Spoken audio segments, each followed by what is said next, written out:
Ucapkan kata perpisahan, Amanda Manopo akhirnya resmi keluar dari ikatan cinta. Berikut ini bukti Amanda Manopo umumkan akan keluar dari ikatan cinta. Amanda Manopo yang memerankan karakter Andin ini akan segera keluar dari ikatan cinta. Hal ini diketahui dari laman Instagram pribadi Amanda Manopo yang memberikan ucapan kata perpisahan.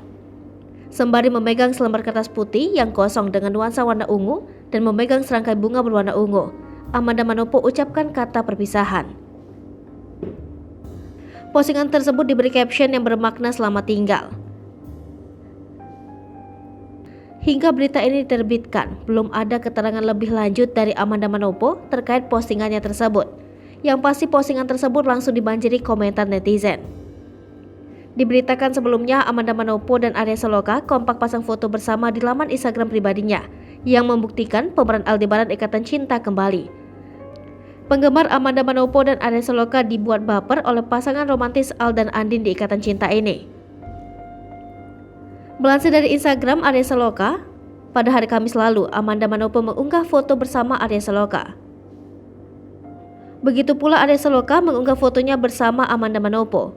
Namun bukan tentang kembali ke sinetron Ikatan Cinta yang telah membesarkan nama Arya Saloka, melainkan tentang endorsement. Arya Saloka dan Amanda Manopo masih terlibat ikatan kontrak kerja dengan kopi Torabika Creamy Latte. Tampak dalam foto yang diposting Arya Saloka dan Amanda Manopo dalam feed Instagramnya, terpampang wajahnya dan wajah Andin. Keduanya berdiri berjajaran sembari memegang segelas kopi. Lipopo TV, jangan lupa komen, like, dan subscribe, serta tonton terus berita-berita terupdate lainnya ya.